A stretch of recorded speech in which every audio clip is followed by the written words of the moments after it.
Technical analysis, इतना बड़ा word है ये टेक्निकल एनालिसिस। क्या होता है इसका मतलब? बहुत ही आसान शब्दों में technical analysis means historical price data को देख के, हिस्टोरिकल प्राइस डेटा या मूवमेंट को देख के फ्यूचर में होने वाले प्राइस चेंजेस या प्राइस मूवमेंट की प्रोबेबिलिटी डिफाइन करना, इसी को हम लोग टेक्निकल एनालिसिस बोलते हैं। सो hi friends, I am Utsav Agarwal, welcome to my channel the chart trading. इस वीडियो में हम लोगों ने टेक्निकल एनालिसिस पे ही डिस्कशन किया है। जो भी लोग बिगनर्स हैं या ट्रेडिंग सीखना चाहते हैं, ये वीडियो उनके लिए बहुत ही इंपॉर्टेंट है। ये फर्स्ट स्टेप है ट्रेडिंग सीखने का। तो मैं आपसे रिक्वेस्ट करूंगा, ये आप लोग वीडियो बहुत ध्यान से देखें और कॉपी पेन लेके देखें। जो पॉइंट्स आपको इंपॉर्टेंट लगे वो नोट डाउन करते चलें। तो चलिए, मैं आपसे वीडियो के बाद मिलता हूँ। Let's start the video. So share market में पैसे कमाने के दो ही तरीके हो सकते हैं। या तो इन्वेस्टमेंट, हम किसी कंपनी में इन्वेस्ट कर दें, किसी शेयर में इन्वेस्ट कर दें, 2 साल 3 साल 5 साल के लिए भूल जाएं। या तो ट्रेडिंग। अब टेक्निकल एनालिसिस की बात करें तो लॉन्ग टर्म इन्वेस्टमेंट के लिए टेक्निकल एनालिसिस कुछ खास काम नहीं आता है। उस इन्वेस्टमेंट के लिए, लॉन्ग टर्म के लिए, मैंने आपको बताया था अपने लास्ट वीडियो में कि फंडामेंटल एनालिसिस ही काम आता है, जहां पे कि हम कंपनी की बैलेंस शीट्स, उसके फाइनेंशियल रेशियोज देख के उस हिसाब से कंपनी में इन्वेस्ट कर सकते हैं एक लॉन्ग टर्म के लिए। बट अगर हम कंपनी की बैलेंस शीट देखते हैं तो हम ये बिल्कुल भी एसर्टेन नहीं कर सकते कि कल, आने वाले कल में या परसों में कंपनी का प्राइस, शेयर प्राइस इंक्रीज ही होगा। ऐसी कोई श्योरिटी नहीं है। अगर कोई कहता है तो ये गलत है। अब टेक्निकल एनालिसिस की बात करें तो टेक्निकल एनालिसिस ट्रेडिंग में काम आता है, शॉर्ट टर्म ट्रेडिंग में, लाइक इंट्राडे या 3 4 दिन की प्रिडिक्शन, हफ्ते भर की प्रिडिक्शन, 15 दिन की, 20 दिन की, 1 महीने तक की। इसके लिए टेक्निकल एनालिसिस बहुत यूजफुल है। अब अगर हमें ट्रेडिंग करनी है, पैसे कमाने हैं ट्रेडिंग से, तो वो किस टाइप की होगी ट्रेडिंग? या तो इंट्राडे होगी या तो पोजिशनल होगी, राइट? अब ट्रेडिंग करने के लिए सबसे ज्यादा जरूरी ये है कि हम प्राइस मूवमेंट समझें कि प्राइस कैसे मूव करता है। आप बताइए, प्राइस का मूवमेंट क्या हो सकता है?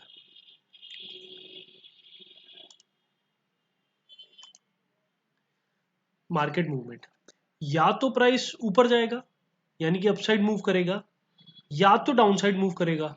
या तो 100 रुपए से 105 110 रुपए जाएगा, या तो 100 रुपए से 90 रुपए आ जाएगा, राइट? या तो साइड वेज चलेगा, यानी कि 100 रुपीज, देन 105, 105 से 100 वापस, फिर 100 105, किसी भी प्राइस रेंज में मार्केट मूव करती है। अब इसको हम लोग समझते हैं कैसे। तो प्राइस मूवमेंट्स को हम लोग एक बार यहाँ पे समझने की कोशिश करते हैं। तो अभी हम लोग ने डिस्कस किया कि 3 तरीके के मूवमेंट्स होते हैं, upside movement, downside movement and sideways. तो प्राइस जब भी मूव करता है तो हम कभी भी डायरेक्ट ऐसे ऊपर नहीं चला जाता, ना ही कभी भी डायरेक्ट ऐसे नीचे आ जाता है। प्राइस हमेशा जिग जैग वे में ही मूव करता है। लाइक अगर अप ट्रेंड है तो प्राइस ऐसे ऐसे zig zag zig zag zig zag करके ऊपर जाएगा। अब बहुत ध्यान से समझिएगा, ये अपसाइड मूवमेंट है, ठीक? अपसाइड मूवमेंट में प्राइस ने इस जगह लो बनाया, राइट? इस जगह एक और लो बनाया। ये वाला जो लो है, ये प्रीवियस लो से हायर है। अगर हम इसको लो बोलते हैं तो क्या हम इसको हायर लो बोल सकते हैं? बिल्कुल बोल सकते हैं। सेम वे,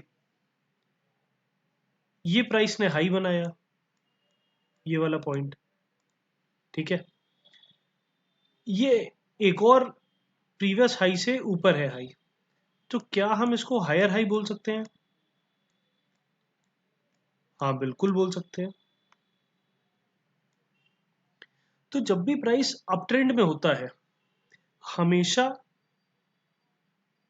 हायर हाई और हायर लो की फॉर्मेशन होती है। फिर से समझिएगा, लोअर ये लो बनाया, इसके ऊपर एक और लो है जो कि प्रीवियस लो से ऊपर है, तो इसको हम लोग हायर लो बोलेंगे। ये हाई बनाया, इससे ऊपर एक और हाई बनाया जो कि पिछले वाले हाई से अबव है, तो फिर इसको हायर लो बोलेंगे। सेम वे ये कंटिन्यू है, higher high higher low, higher high higher low, higher high, फिर अगेन हायर लो। ये फॉर्मेशन जब तक चल रही है तब तक प्राइस अप ट्रेंड पे है।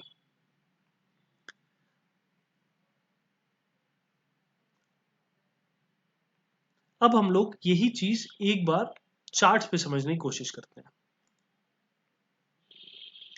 सपोज ये सिप्ला का चार्ट है, ये सिप्ला का लाइव चार्ट है, ये जनवरी का चार्ट है। इसमें आप देखिए, आपको देखने से क्या पता चल रहा है प्राइस मूवमेंट्स को? क्या हम इस एरिया को अप ट्रेंड बोल सकते हैं यहां से यहां तक? आप यहाँ पे ध्यान से देखिए, क्या यहाँ पे हायर हाई हायर लोस के फॉर्मेशन हो रहे हैं? ये लो था, हाई बना, फिर higher low, then higher high, then higher low, then higher high, फिर हायर लो, फिर हायर हाई, फिर हायर लो, फिर हायर हाई। तो ये अप ट्रेंड है। अब आप चार्ट्स देख के समझ जाएंगे कि प्राइस अप ट्रेंड में है कि डाउन ट्रेंड में है। आई होप ये क्लियर हो रहा होगा आप सबको। सेम अब हम एक किसी और शेयर का एग्जांपल ले लेते हैं। सपोज आईटीसी पे आते हैं। आईटीसी,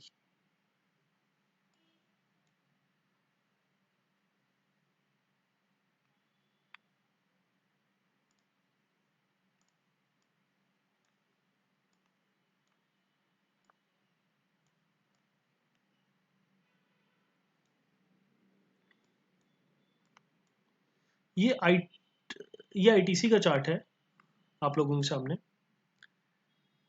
मैं ट्रेडिंग व्यू .com साइट है उस पर चार्ट्स में देखता हूँ, and this is the best website charting के लिए। तो आप लोग चाहें तो आप लोग जाके इस पे अपना अकाउंट बना के चार्ट्स देख सकते हैं। फ्री में अकाउंट बन जाता है, कोई चार्जेस नहीं है। तो आईटीसी के चार्ट में क्या ये देख के हम कह सकते हैं कि ये प्राइस अभी अप ट्रेंड में ही है? कह सकते हैं।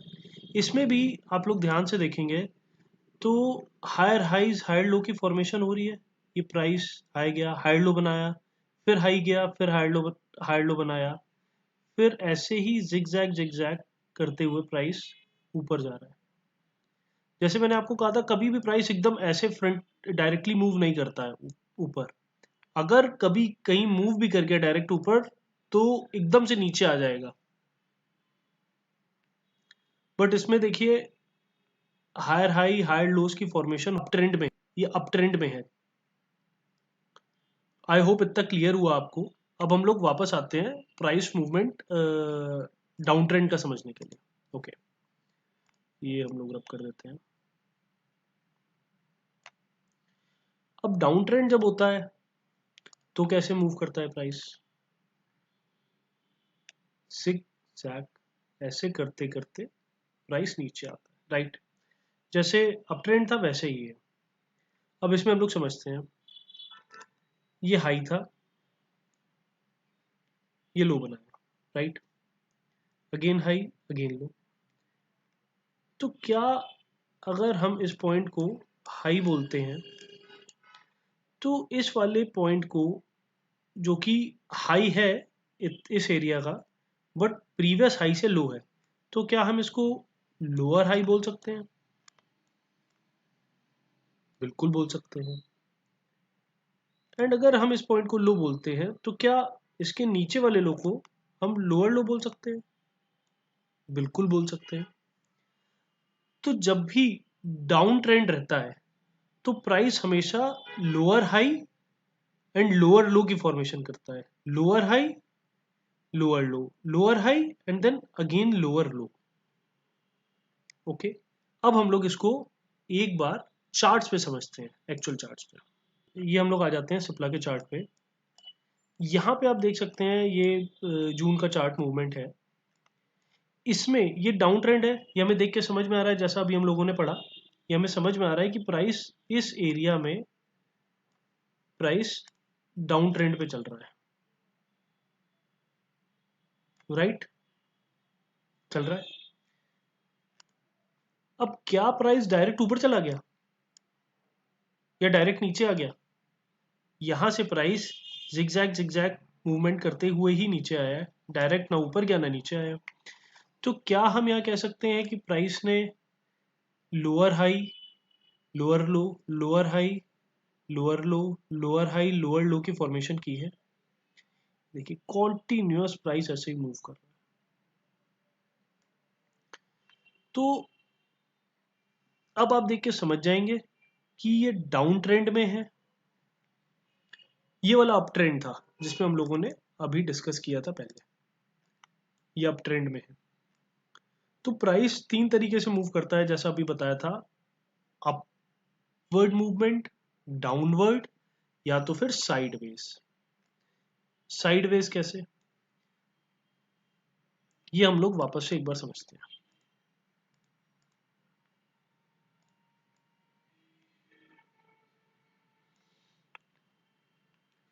हम लोगों ने अपवर्ड मूवमेंट समझ लिया, जिगजैग जिगजैग करके ऊपर जा रहा है।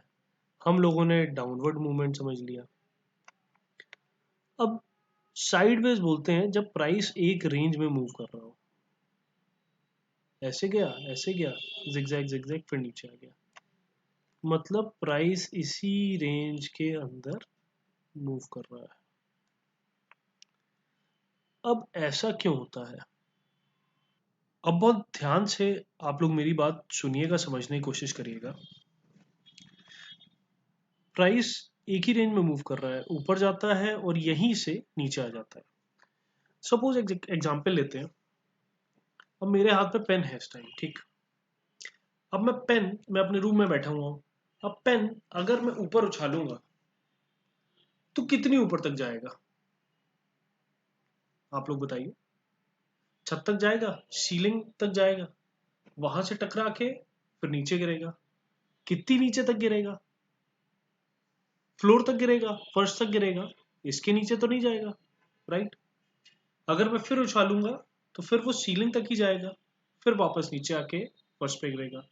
तो सीलिंग को, जो चीज उसको ऊपर नहीं जाने दे रही है, पेन को, सीलिंग को क्या मैं रेजिस्टेंस बोल सकता हूं, जहां पे वो रेजिस्ट कर रहा है ऊपर जाने से? और क्या मैं फर्श को, फ्लोर को, जहां पे नीचे गिरते गिरते रुक जाता है उस एरिया में, उस जगह, उसको मैं सपोर्ट बोल सकता हूँ? बिल्कुल बोल सकता हूँ। तो सेम वे प्राइस मूवमेंट में ये चीज होती है। ये हो गया रेजिस्टेंस, इतना एरिया, और ये हो गया सपोर्ट, ये पॉइंट जहां पे प्राइस बार बार ऊपर जाता है, इस एरिया के आसपास से रेजिस्टेंस लेता है, नीचे आ जाता है, फिर ऊपर जाता है, फिर नीचे आ जाता है। अब ऐसा क्यों हो रहा है, इसी पे एक बार समझते हैं। सपोज ये 100 रुपए है, यहाँ शेयर प्राइस इस एरिया में 100 रुपए चल रहा है, यहाँ प्राइस चल रहा है 110 रुपए। अब जब प्राइस नीचे आया तो बायर्स को इस एरिया में लगता है कि शेयर वैल्यू 100 रुपए बहुत अच्छा प्राइस है खरीदने के लिए, तो वो उसे और गिरने नहीं देते। यहाँ पे बायर्स और आ जाते हैं, डिमांड बढ़ जाती है शेयर की, और प्राइस ऊपर मूव कर जाता है, क्योंकि यहाँ बायर्स हावी हो गए हैं सेलर्स पे, ठीक। अब सेम वे यहाँ पे बायर्स का 110 रुपए के आसपास बायर्स का इंटरेस्ट लूज हो रहा है, क्योंकि इन्हें लग रहा है कि ये शेयर प्राइस इस जगह ज्यादा है, तो यहाँ पे सेलिंग होना शुरू हो जाती है, यहाँ सेलर्स हावी हो जाते हैं, फिर प्राइस नीचे आ जाता है। अब यही चीज बार बार कंटिन्यू चल रही है।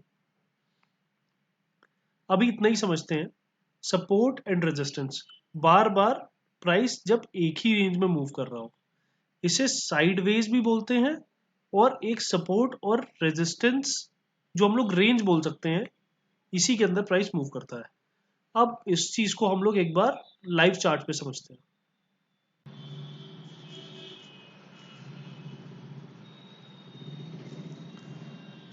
ये एक्सिस बैंक का चार्ट ओपन है आपके सामने, 1 डे टाइम फ्रेम का।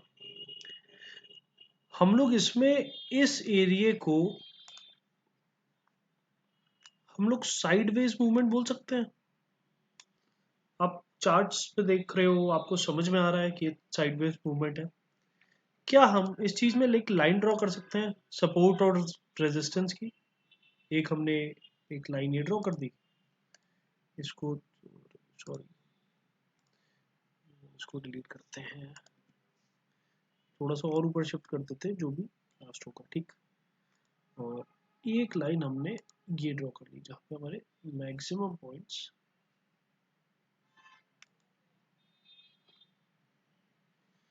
मैच कर रहे हैं। ओके, तो यहाँ पे आप देख रहे हो, यहाँ पे प्राइस चल रहा है 708 रुपये, 710 रुपये कह रहा हूँ। ये प्राइस ऊपर गया 760 रुपये, 760 रुपीज़। ये 1 डे टाइम फ्रेम का चार्ट है। तो एक्सिस बैंक की बात करें तो नवंबर से लेके ये फेब मिड तक, फेब एंड तक प्राइस इसी रेंज में ट्रेड करता रहा, यानी कि 700 760 700 760। तो यहाँ पे प्राइस इसी रेंज में मूव कर रहा है। 700 पे आया, यहाँ पे फिर से बायर्स एक्टिव हो गए। बायर्स को लगता है कि 700 बहुत अच्छा प्राइस है बाय करने के लिए, फिर प्राइस ऊपर चला गया। बट सेलर्स को यहाँ लग रहा है कि 760 इज द प्राइस ज़्यादा है, शेयर नहीं बाय करना चाहिए इस रेट पे। तो यहाँ पे सेलर्स हावी हो गए, फिर नीचे आ गया, फिर प्राइस ऐसे ही चलता रहा, जिगजैग जिगजैग, ऊपर गया फिर नीचे आया। बट अब जैसा कि हम लोग ने डिस्कस किया था, इसको हम लोग सपोर्ट कह सकते हैं, इस एरिया को हम लोग रेजिस्टेंस कहते हैं, राइट।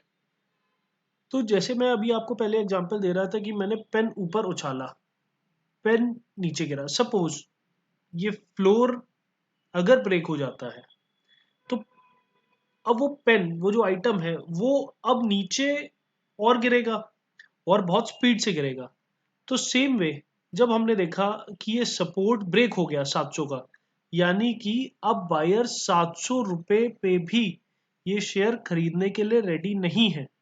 अब सेलर्स हावी हो गए हैं, और एक भी नेगेटिव कैंडल बनी और नीचे क्लोज हो गई, सपोर्ट लेवल के नीचे एक भी नेगेटिव कैंडल बनी और वो क्लोज हो गई। अब यहां पे हम सेल कर सकते हैं अपना शेयर, शॉर्ट कर सकते हैं, और ये देखिए प्राइस मूवमेंट कितनी नीचे तक गया है। ये 700 वाला शेयर एकदम ब्रेक करके काफी नीचे मूवमेंट हो गई प्राइस की। तो सपोर्ट एंड रेजिस्टेंस ऐसे वर्क करता है। Let's take another example. हम लोग निफ्टी के चार्ट पे आते हैं।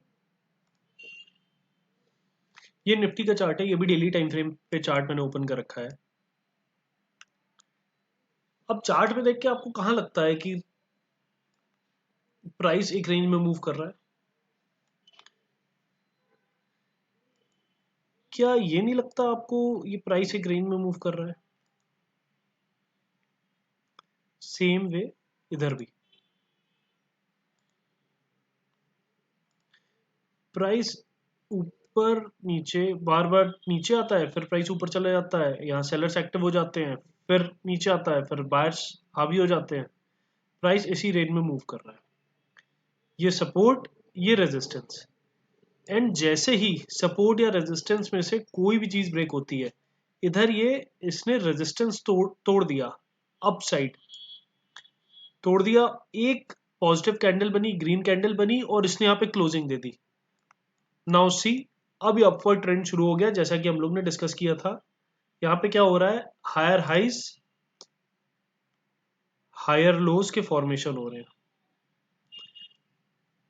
प्राइस ने बहुत अच्छी अपवर्ड मूवमेंट दी है। These are one of the best areas जहां पे हम लोग ट्रेड ले सकते हैं। इसको ब्रेकआउट स्ट्रैटेजी भी बोलते हैं। ये मैं आगे आने वाली अपनी वीडियोस में आपसे डिस्कस करूंगा और हम लोग डिटेल में इस पे बात करेंगे। फिलहाल अभी के लिए सबसे ज़्यादा यही आपको समझना ज़रूरी है कि प्राइस मूवमेंट 3 तरीके के होते हैं।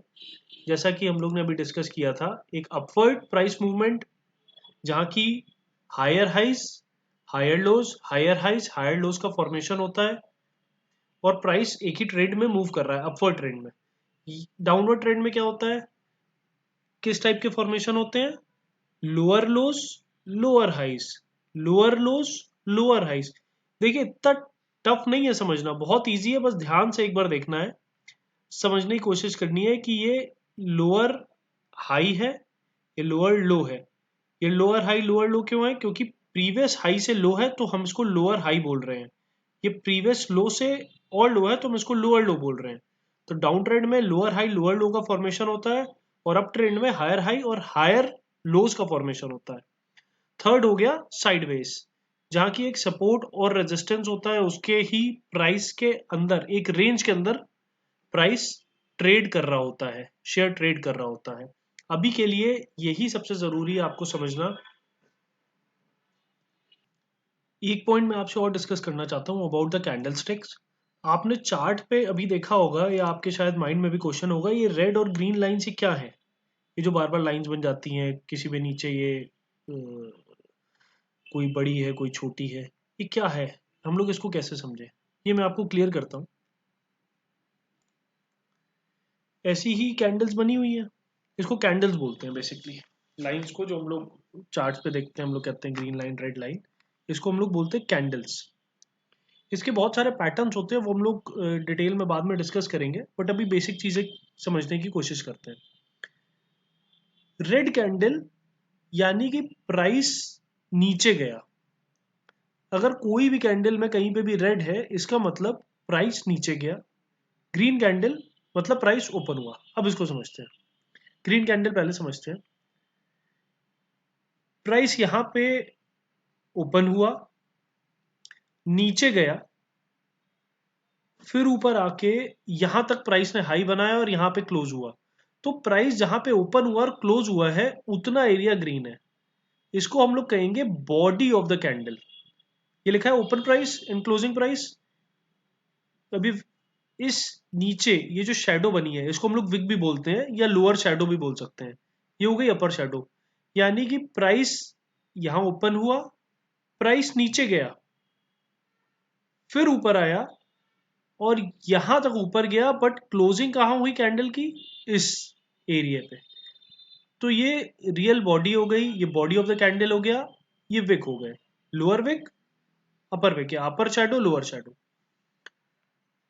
जब प्राइस अपने ओपनिंग लेवल से ऊपर क्लोज होता है तो वो ग्रीन कैंडल होगी, यानी कि बुलिश कैंडल। आपने सुना होगा शेयर मार्केट में बुल्स और बियर्स बोलते हैं, बुल मतलब प्राइस ऊपर, सेम वे इसको समझते हैं रेड कैंडल को। अब ग्रीन में क्या हुआ था, प्राइस जब अपर क्लोज हुआ, ऊपर लेवल पे क्लोज हुआ, प्राइस हायर क्लोज हुआ तो वो ग्रीन कैंडल बनी, वो बुलिश कैंडल बनी।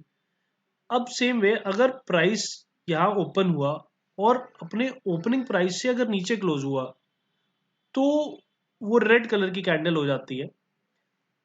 अब इसको हम लोग समझते हैं, प्राइस यहाँ ओपन हुआ, ऊपर गया एंड फिर नीचे आके यहां तक गया एंड इस एरिया पे आके क्लोज हुआ, तो ये हो गई body of the candle.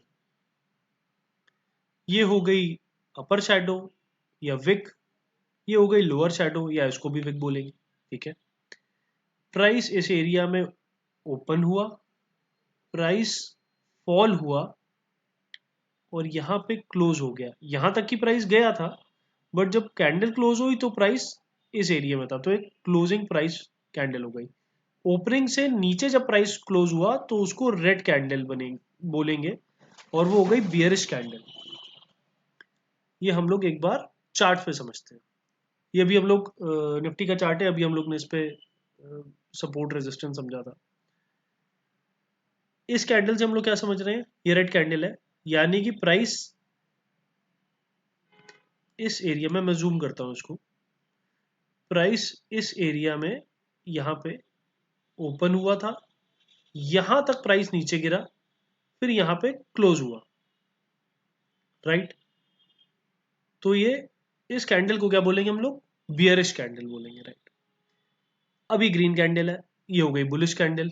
Price यहां ओपन हुआ, नीचे गया, विक क्रिएट हुई, फिर अपने ओपनिंग लेवल से ऊपर आके इसने क्लोजिंग दी, ये हो गई bullish candle. Same way red green red green. Hi friends, I hope आप लोग ने ये वीडियो पूरी देखी होगी एंड कुछ ना कुछ इस वीडियो से सीखा होगा। बट मैं ये कहना चाहूँगा, सिर्फ वीडियो देखने से शेयर ट्रेडिंग नहीं आएगी। जो भी आपने इस वीडियो में सीखा है about the price movements upward, downward and sideways, ये आपको चार्ट्स पे प्रैक्टिस करना पड़ेगा। आप मेरी वीडियोस देखिए आपने, उसके बाद आप चार्ट्स पे प्रैक्टिस करिए, आइडेंटिफाई करने की कोशिश करिए कि ये मूवमेंट्स आपने जो चार्ट्स ओपन कर रखे हैं वहाँ पे कहाँ हो रहे हैं। तभी ग्रेजुअली धीरे धीरे प्रैक्टिस करते करते ही हम चार्ट को रीड करना समझ पाएंगे। तो इसके लिए मैंने आपको लास्ट वीडियो में भी बताया था, आप tradingview.com पे जाके अपनी लॉगिन आईडी बना सकते हैं। वो फ्री ऑफ कॉस्ट है, कोई चार्जेस नहीं है। एंड अभी तक अगर आपका डीमैट या ट्रेडिंग अकाउंट ओपन नहीं है तो फिर उसका लिंक मैंने डिस्क्रिप्शन में दे रखा है, आप उस लिंक के थ्रू जाके अपना डीमैट या ट्रेडिंग अकाउंट ओपन करा सकते हैं। Till the time, thank you so much for watching this video. Have a good day.